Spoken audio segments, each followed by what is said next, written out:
Yo, it's Captain bringing you a Dark Souls Diary, day 30. Pretty sure I haven't got the days off at some point. Probably did. But it's the 30th time I played Dark Souls. We're playing the original, first time playing any Souls, Dark Souls Remastered. And what did we do today? Today we finally made it to the Catacombs. And we didn't beat it, but we got into it. I think we could have beat it, but actually the day started with technical difficulties. And then I freaked out about buying some armor. It was a disaster. So we didn't actually get that much time in the catacombs, but we did get to them and we had a good time. So that's what we're gonna cover today. Just probably just a recap episode. I do have one game design complaint slash question that we can talk about. It'll be something along the lines of does the Souls mechanic work for vendors? But but I feel like I should just address this isn't technically part of like the diary, but the diaries are the play sessions, and really a good chunk of today's play session was dealing with technical difficulties. I got an additional monitor to help me with stream, and I can see so much chat now, and it's really helpful. But for whatever reason, when I started the game up while streaming, it like slowed down, like to molasses. It was like the video card was having trouble, but I booted up the video card. I mean, I booted up the resource monitors, and the video card wasn't stressed at all. In fact, it was like going between the game running fine and normal to the game running like I was in molasses. And whenever we went to molasses mode, the video card usage went boop and dropped 20%. And I was like, well, no wonder you can't run the game. You need 20% more video card. But I couldn't figure out why I wasn't using it. So I don't know. We spent way too much time trying to deal with it. I'm going to reinstall my drivers after this. I hope it doesn't affect this video. It has something to do with the new monitor because I finally turned off the monitor. I just said screw it. I don't know what it could be. I turned off the monitor and everything worked fine again. I think it has something to do with Windows or whatever. But anyways, do have a little different setup. I got the camera in a different place. It's on an arm. I need to brace it. Jiggles too much. This isn't the point of the video, but I just thought I'd throw that in there because it really was a big, like when I think about what we did today, it was really a large part of it. And it kind of informed the rest because the plan was to just like go straight to the catacombs, and I think we could have even got it done today. I mean, I don't know how big it is, but we got through a lot of it in the time we had, and we probably could have presumably there's a boss or something. I feel like we could have got to a better stopping point because we're kind of just in the middle of the catacombs. We made it to the crypt. Yeah, we made it to the crypt, and then that's where we had to stop. So we'll do the rest tomorrow. But so after we dealt with that, we were finally where do we go from there? We finally just gave up, turned off the monitor, had trouble seeing chat again. But we finally escaped the painted world. We finally got out. We did indeed pick up the King Jeremiah's armor on the way out, so that was pretty cool. I think we've officially got everything from there. I'm pretty sure I talked about it last time. But we read the little thing on it. We didn't spend too much time on it. It was cool. We got the big head Bobby thingy. I don't know what to put it on. But see, then I started thinking about armor. And I was like, yo, you know what? I really kind of want to buy that Baldur's armor. Because I had some souls. Okay, so here's the first drama. Because we had some souls coming out. Because the Painted World is a fantastic souls farm. Like, if I have to farm souls, that's where I'm going to go. So we had some souls coming out. And it was like, I could do something with this. And I was trying to figure out what do I want to do with my souls now besides level up. You know, I can kind of level a shield and maybe make a boss shield. People reminded me I was going to try to do like get a pyromancer spell, get like a fireball or whatever. And then I was thinking about, you know what? I want an armor that I like. I'm wearing the Eastern armor. I don't dislike it. But it doesn't feel like the look I'm going for.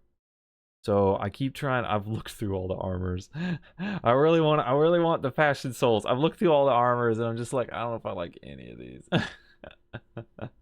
Actually, I liked one set, but I have to kill a friendly NPC for it.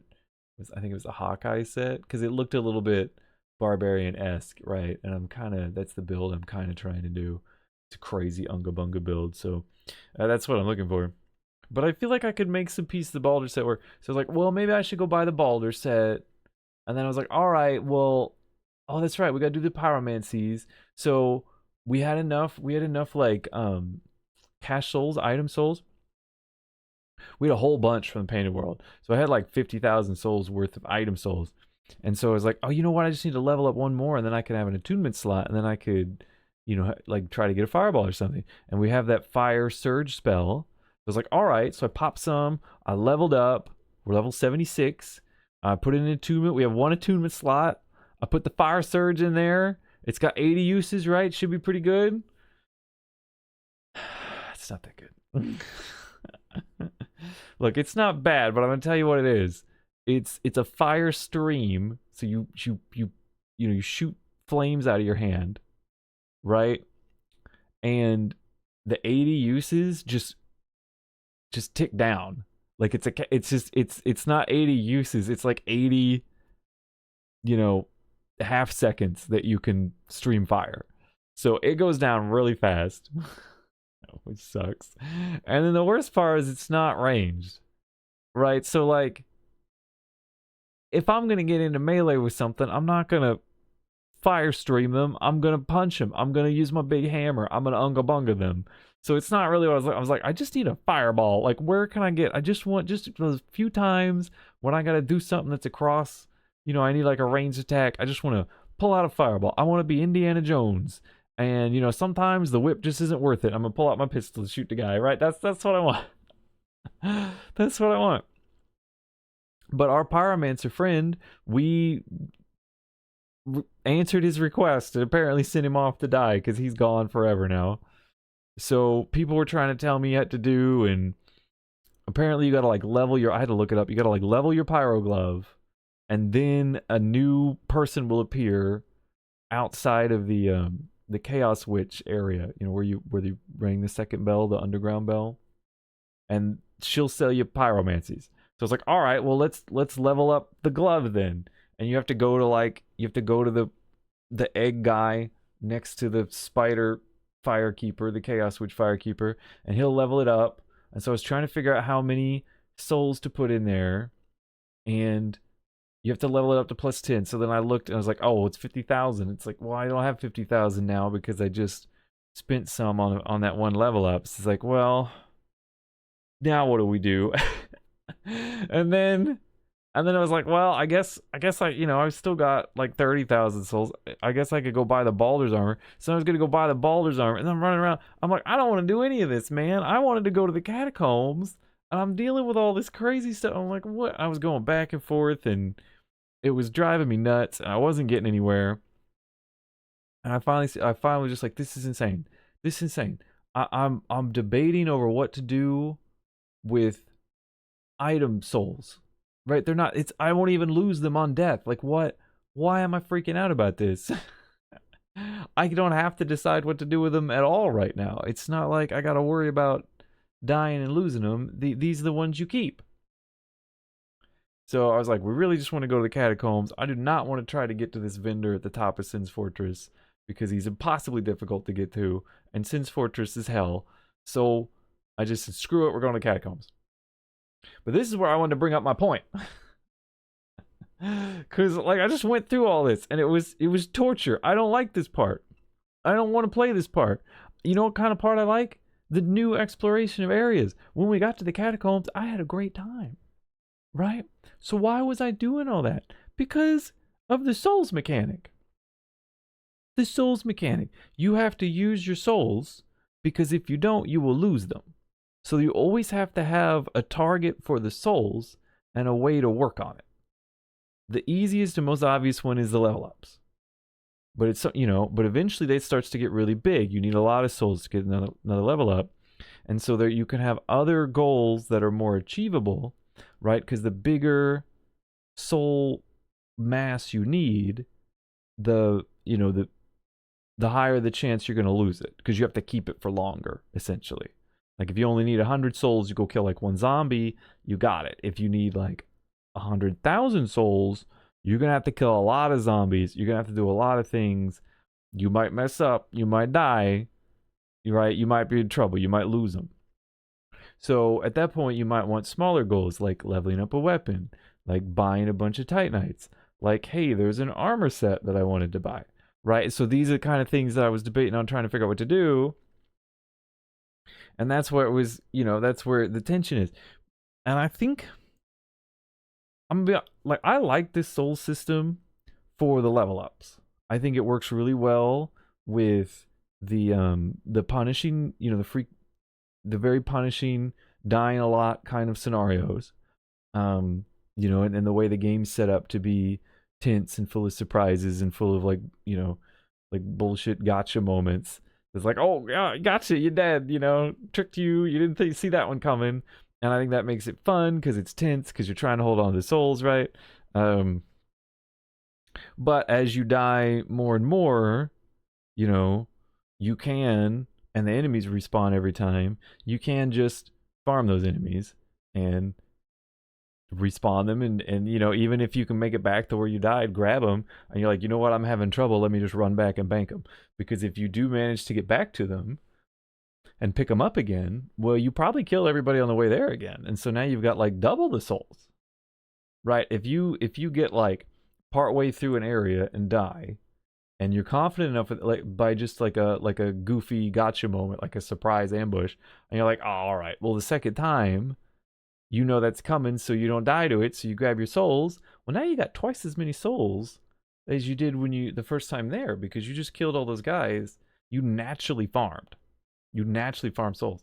And so I think it works really well because you're like, you know what, I'm having trouble, they're surprising me. I just got, because I died, which sucked, but now because of that, and I was able to make it back, I now have like a bonus double souls. Maybe I'll just go back and bank those and walk through this one more time, because it'll be the third time I'll be really good at it. It's like the 2D Mario effect, the old school 2D Mario effects, where you would die and have to restart the level, maybe from halfway at the checkpoint, but a lot of times just from the beginning. And so you'd have to replay those parts of the level over and over and over until you got really good at them. And it worked out because the more you died, the more you got good at the level. And before you knew it, like, you were always training to be adequate. If you were really bad, you'd have to train more. If you were really good, you wouldn't have to train very much at all, but you would always train enough to be good enough to beat the level. And so it worked out. And I feel like this is a very similar setup. Like, you're always working through these areas, learning them, getting better at it until you're good enough to get through the area effectively. And so I think the Souls mechanic works really well for that. Where I think the Souls mechanic lets me down, frustrates me personally, is with the shops. Because now it's not being good enough to beat an area. It's, I can't ever lose my souls ever until I get to the shop. So if I'm working on an area, right, that's not going to work, because I might get the souls, but it's like, oh, I should bank them now because I'm feeling a little insecure now and I've just got double, but I can't go to a shop because it's really far away. Right, I'd have to leave this whole area, this whole progress, and go do something else. I'd have to go get to the shop. And the shop might be in a location that's hard to get to. You can warp around once you get the Lord Vessel, but a lot of the shops are nowhere near a bonfire, like this guy at Sin's Fortress. Even the giant blacksmith is not, super safe to get to. There's some bullshit on the way. So it's like, it's not really helping you learn and get better at a level. It's just a punishment at this point, right? It's just, well, unless I get through the whole level and never really mess up, So like in the original scenario, if you're really bad, you just train more to get up. Well, in this scenario, if you're bad, you pretty much just won't ever get to spend the souls at the shop. You are going to have to specifically go somewhere that's safe and farm souls. You can't all of a sudden farm your souls and bank them and use them naturally while you are working on progress. And I think that's where it fails down for me. When it's all of a sudden like, well, the progress system doesn't tie in to the practice system, doesn't tie in to the soul system, doesn't tie into the spending of the souls, right? It it now, now it's all breaking down. Now all of this over here is trying to work without it, but it's not working because I can't spend the souls, and so my progress isn't feeling good, right? My my training isn't feeling good. I'm not having a good time. And so what does that lead to? That leads to the agony I was in today. Leads to the agony I was in today, where it's like I really want to just play the game, but I have to sit here and think, well, what shops can I go to now that I've finished a section of progress and I'm free to go anywhere right now? What shops can I go to spend some souls, because I won't be able to when I'm in the middle of progress, right? Because the system's going to break down. And then I'm like fretting around, trying to do math, trying to look at the stat sheets, trying to spreadsheet stuff out to try to make sense of what I should do, and none of that is fun for me. That is frustrating and stressful and taking the time that I could be doing something cool like the progress and engaging in the progress loop of trying to get further in an area, trying to collect the souls as I go, and turning them in as I'm making progress or as I'm having more difficulty. I'm like in that nice loop of where the souls system works. So I said earlier, I think the souls system is great except for like buying the weapon upgrade items. I think today I feel like it's not just the weapon upgrade items, it's the shops in general. And the weapon upgrade item being frustrating, because you can upgrade your weapon at a bonfire.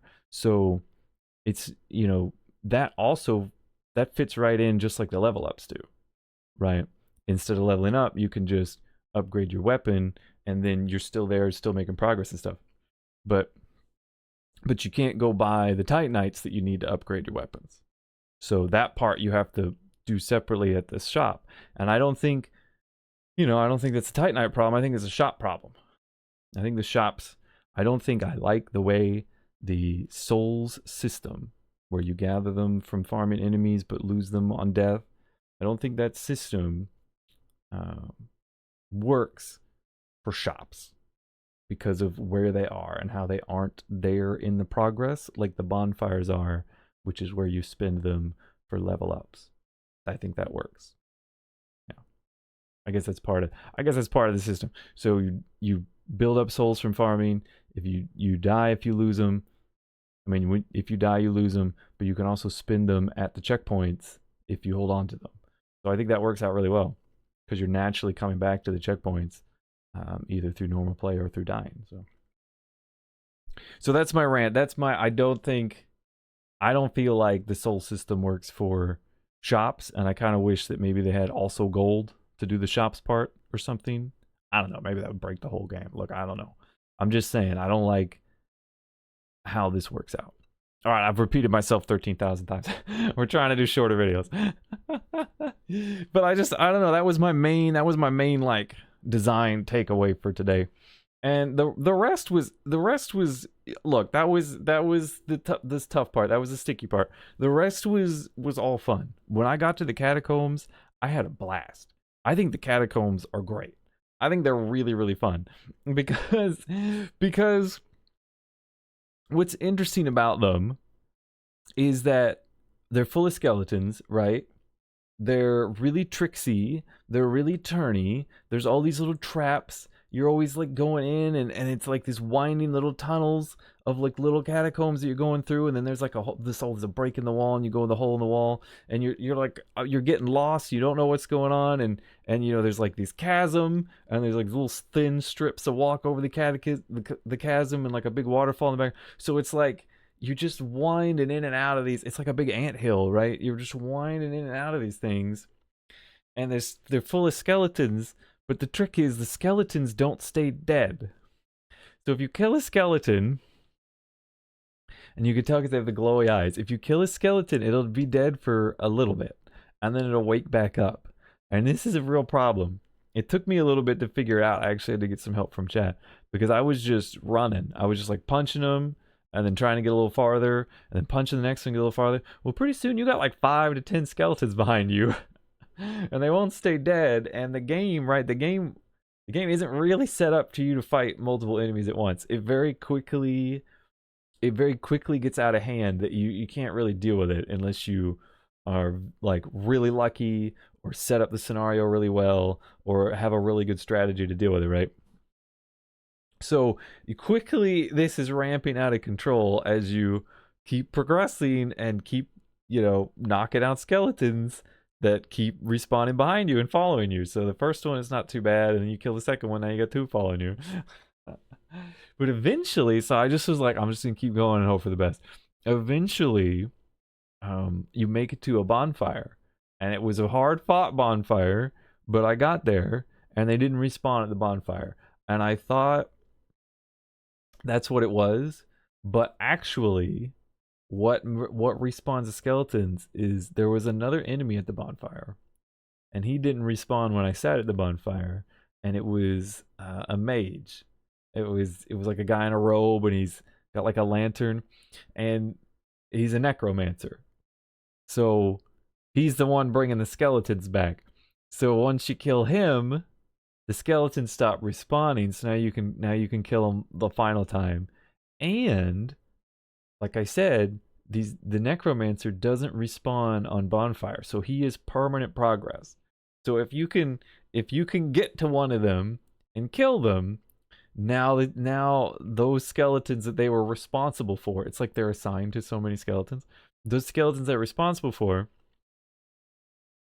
they will respawn, but they will just die like normal, and so it becomes a regular, it becomes like the rest of the game. So you have this little mechanic that changes the rules a little bit until you kill the necromancer, and then it's back to normal. So in this twisty, turny, confusing place, you end up in these scenarios where you are trying to duck and dodge and get past and punch your way through a bunch of skeletons to get to the goofy necromancer who is way in the back somewhere and is running from you and is doing whatever to not get hit by you. And so it was just a really fun scenario, like a really fun change up to the gameplay. Right, and they made the skeletons super agile, so they jump around and they like parry you. I'm using my punch fist. I have no idea how they managed to parry the punch fist. I understand how I got parried a lot when I had the big slow unga bunga weapon, but the punch fist, really? It's bullshit. But the whole thing, it leads you to, and I got a couple clips, it leads you to situations like this.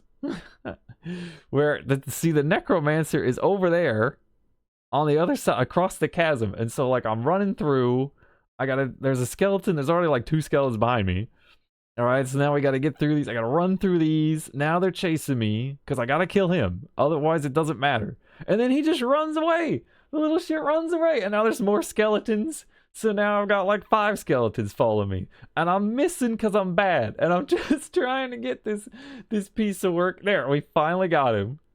We finally take him out, but now there's even more. And then look how many skeletons.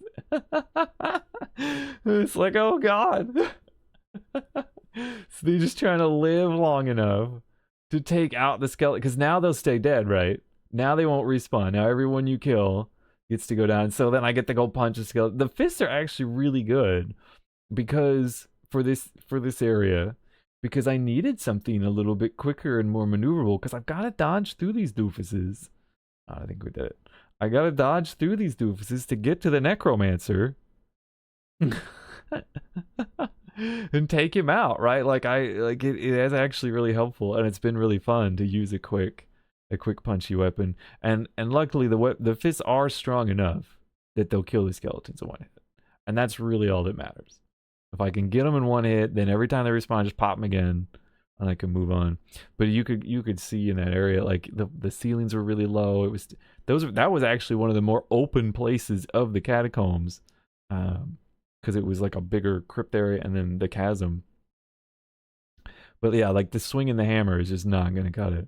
So yeah, it was really fun. And so you do that, and then you're safe, right? Then you can kind of go backwards and explore the places you had to run through, uh, and slowly take out the skeletons just like you would normally play. Slowly kill everything and feel safe and explore and look for items. But then eventually, as you keep moving forward, eventually you're gonna catch a skeleton that's got the glowy eyes, and he's gonna come back. And then that's your cue to be like, oh no, oh no, I've got to. All right, we got to do it again. And you got to find the necro, and you just got to run and try to find him and take him out. And he's gonna be. They put him in weird places. They put him down in holes. They got one up above that I can't get to. That's controlling like a whole pit of skeletons that I have to just run from because I'm like super dead because I can't get to him. And so it's just a fun dynamic, a fun switch up of the game will work normally after you kill this guy. Until then, you are super screwed. And it's and so you're just like running these guys down and chasing them. It was a blast. It was a fun mix up. I think I actually brought the right weapon. In trouble saying that. Brought the right weapon. It was helpful in here. The shield is really nice because there's a lot of like traps and crazy stuff. So I just run around with the shield. And it was just really fun. We went through, and like I said, it's really confusing. So you're trying to map it all out.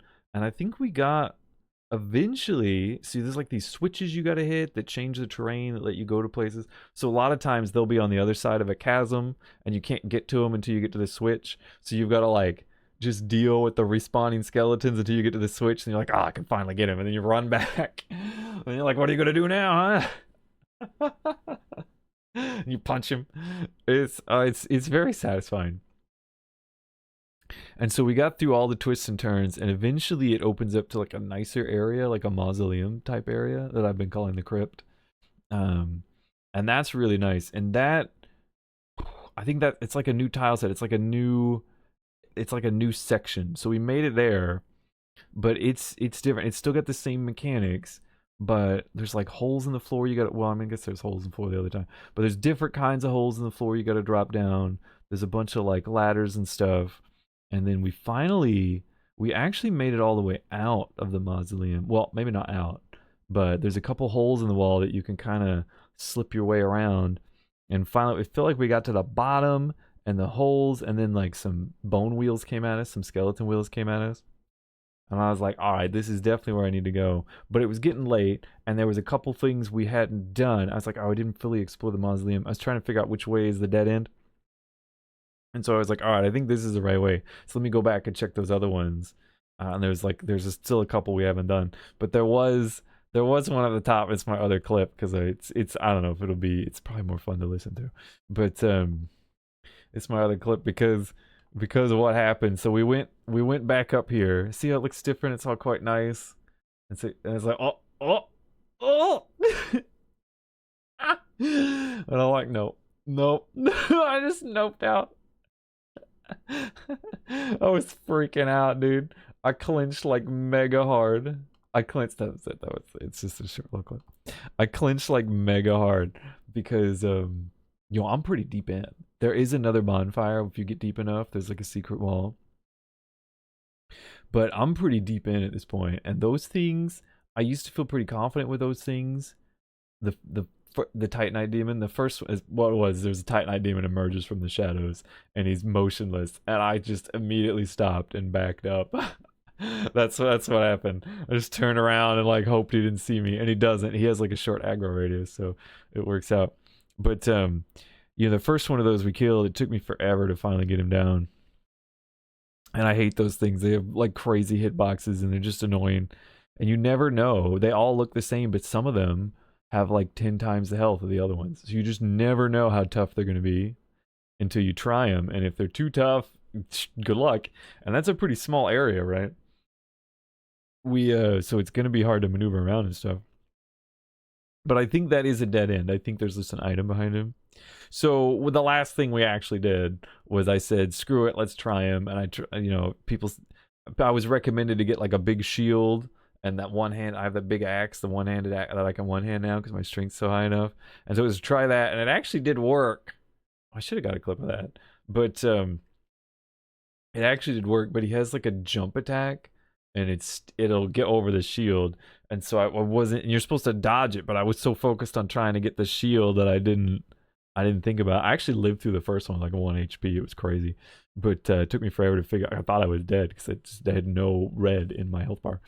But then I figured it out and I healed, but I didn't know what to do except go right back to the same place I was. I was like, oh, he's gonna jump me again, and my shield doesn't work because it goes over your shield, right? It comes down on top of you. He jumps and comes down. And it just didn't occur to me to roll, right? Because I was so focused on trying to block things, which was the strategy for that one. Because usually I roll those things. Usually I'm a lighter build and I roll all this stuff. But this time we were trying to block. So he did kill me, and I was like, oh, I was stupid. I should have. But I don't think he's super strong. I think I can kill him in, I don't know, like 5 to 6 hits with the one-handed axe. So with one-handing the axe. So I think I could do it. It shouldn't be too bad. Like I said, the necromancers being permanent progress when you kill them makes it feel really good, because the hard part is getting to the necromancer. So if you manage to do that, killing the skeletons isn't so bad. They're annoying, they're tough, but it's not so bad. So it feels good. It feels like the progress I'm making is more permanent. It's like you have a higher spike of difficulty, but then if you can overcome it, it actually has a better reward and ends up less punishing. So I don't know. I'm really enjoying the crypt, or enjoying the catacombs. It should be fun to explore around. I don't know how big they go. I don't know how deep they go. You never know with this game. It goes nuts. But we're gonna come back and get back to the mausoleum area hopefully pretty quickly. Maybe we'll try to kill that Titanite demon because I want my souls back. You don't get a lot of souls here, so the stakes aren't too high. But I did have a humanity, and I like kindling bonfires. Unless I want to kill him, I think there's an item behind him. But yeah, that's what we did. That's what we did today. So that's gonna bring us to the end of today's recap, today's diary, Dark Souls diary. So I hope you enjoyed listening, and I hope it was fun for you. Thank you for listening. Thank you for watching. I don't know. I don't know. Should I break out those like thoughts videos like on the soul system and working on vendors? Should I make those like their own topical videos? I don't know. I like just going through how we're doing, but probably YouTube would work better the other way. But I just like the context, like the story of what we're doing. So that's how I did it. But I was trying to end the video. Thank you for watching. Thank you for listening. I hope you have a wonderful rest of your day. Hope things go well for you. And I will catch you in the next one. See you around.